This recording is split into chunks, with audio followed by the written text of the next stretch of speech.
I'm not one to step down, step away from a challenge. So yesterday at lunch, I was having lunch with Carissa and Kelly and Todd, and I said, I haven't even started my retirement speech yet. And Todd goes, well, if I know you, you'll probably just wing it. Challenge accepted. And, my second one is Tom Qualls said you're going to cry like a baby. So, Tom. Oh, man. If I cry, if I have to pull a tissue, if I got run over hardwood, just come get this $10 bill. And if I don't have to pull a tissue, you get to buy the beer on our annual Cardinals-Dodgers ball game, which you normally do anyway.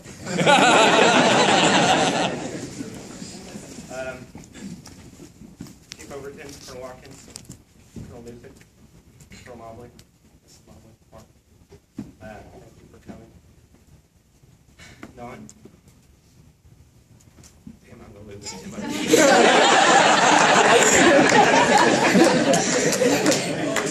Can I just talk to Colonel Watkins and get the rest?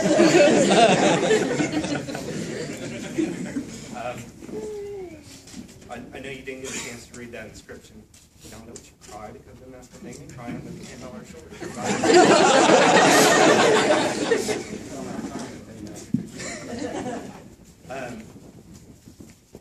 I couldn't have done it without you. You were the wind beneath my wings. And so many times you kicked me in the butt and set me straight and kept me going. And there you are my other half, and there's no way I could have done it without you, and I love you. And thank you for it. Oh, you got really happy. Yeah, I'll go move from. Both of my kids have sacrificed beyond belief. Colin's entire third grade year, I was in Korea. Didn't see him for 9 months. He's so used to me coming and going that sometimes he doesn't even realize it anymore. I think he's 16 now. I think he likes it a little bit now.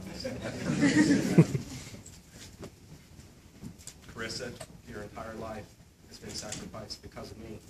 When she was 1, I was in Greenland for a year.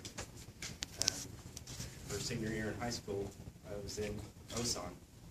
I went to her high school graduation and was on the plane the very next night to go back up for my midtour. And it's been nothing but sacrifice. And I cannot tell you how proud I am of both of you. Carissa, you've got your whole life so laid out, and I'm proud of the woman you become. I couldn't be happier with the man you married and Todd. You could make me a grandpa.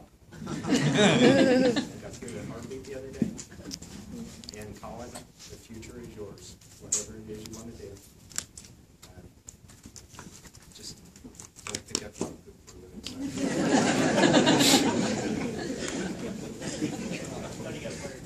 He's been fired 3 times. So. Kelly, I'm very proud of you, more than you know. I love you very much, and thank you for coming in. And keep doing what you're doing. You're going to get everything you want to know. My Uncle Tom and Aunt Bev, they're not just my uncles, they're my godparents. My Aunt Janet, Uncle Jerry, my Aunt Marilyn. My dad passed away 16 years ago. And I can't have him, but I have the rest of my Snyder family. Thank you for coming. Uncle Tom and Aunt Judy, I'm sorry we missed you in the script. That's my fault. I completely missed it. Some people don't know this. Tom was right by my side, but my mom passed away within a little over a year after I got here this time. And it broke my heart, but it made me happy because I was here with her the entire time because she lived in Hot Springs. But if I can't have my mom here, I got the next best thing is her little sister. So thank you for being here.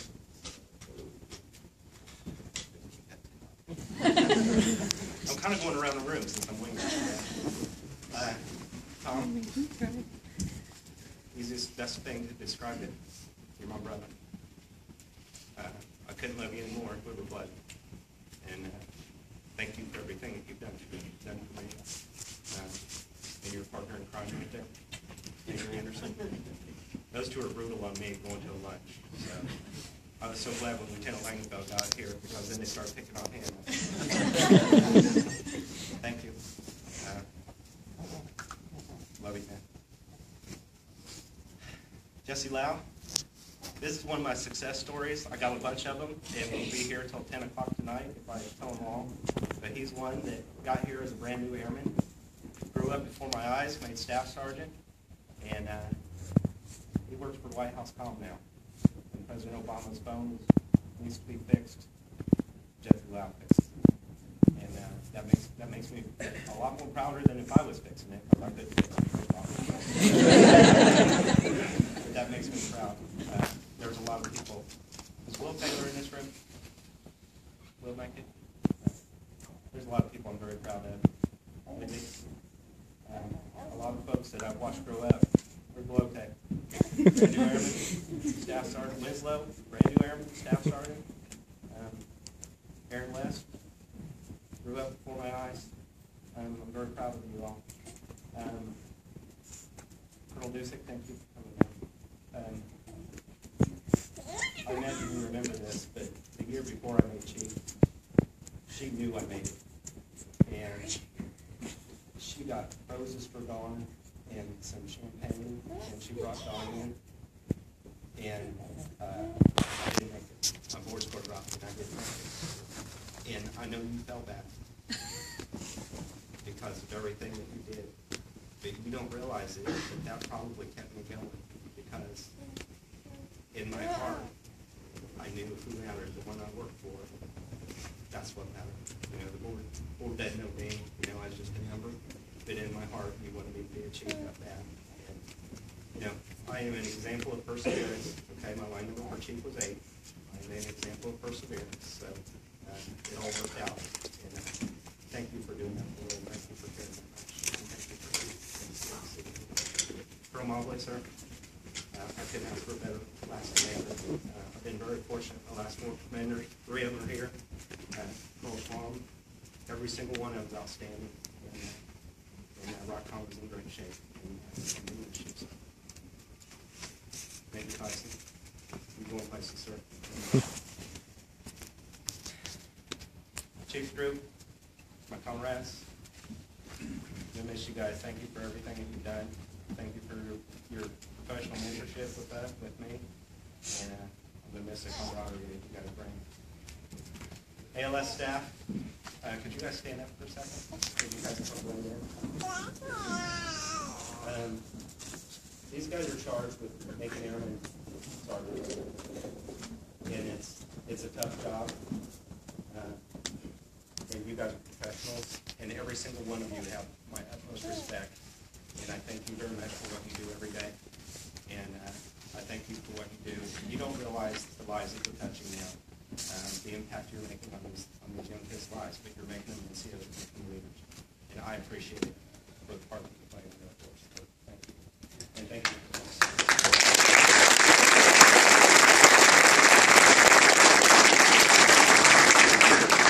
Some of my old cop friends, the people that have traveled far to see me, Dave Smith, Pete Pravada, Phoebe, Dave Runyon. Thanks for coming to see me. Thanks for coming to this. I didn't know Phoebe, and Phoebe was one of my troops when I was an investigator, and I was an idiot when I was a tech sergeant.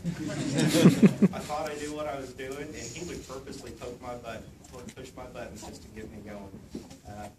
But you know what? It was all bygones, right, Vivi? So thanks for coming. Frank Helster, thanks for coming.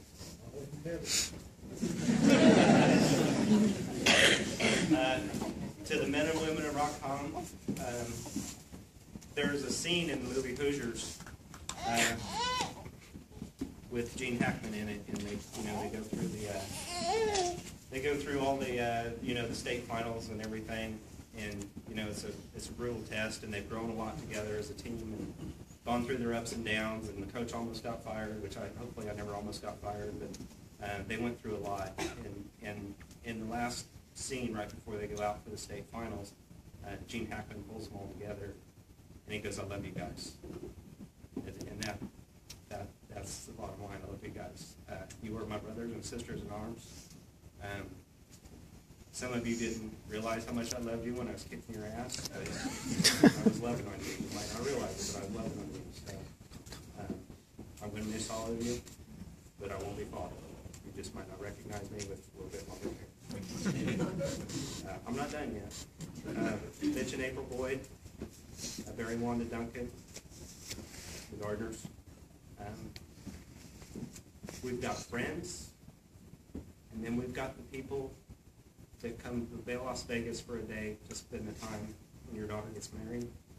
We've got the people that we can call when we're out of town and your son's got a flat tire on the interstate and we're about safety. And you go to the family. There's a reason why Colin doesn't know whether you really are his aunt or not. Thank you. Thank you for your friendship. We've been friends a long time since the first time we were here. Thank you for We love you. Joyce, thanks for coming.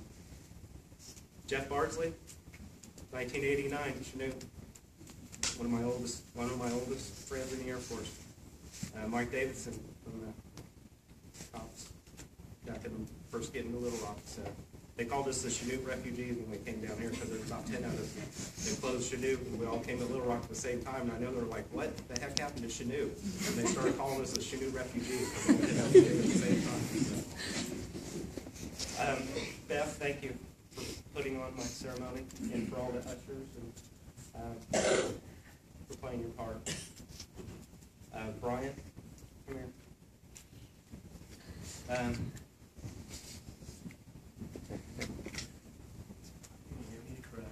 Damn right I am. Kevin Hodges, Chief Kevin Hodges, who was a command chief when I was a master sergeant, about your rival age of the master sergeant. He made chief. And when he made chief, he gave me his senior stripes. And he said, "I knew you will wear these well." And these are Kevin Hodges' senior stripes.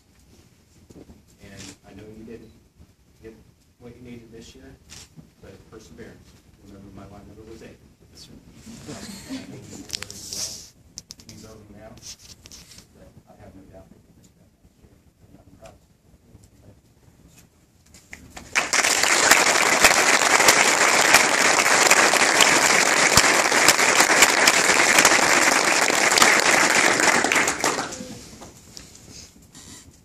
I think that's it.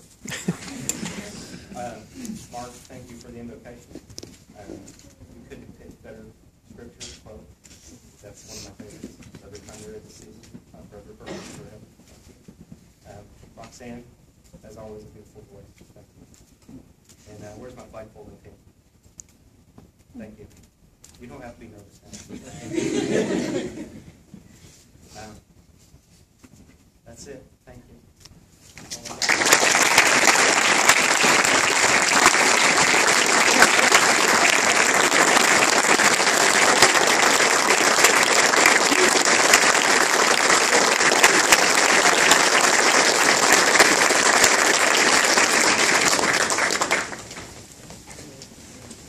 Ladies and gentlemen, this concludes our ceremony. Please remain standing while the official party departs.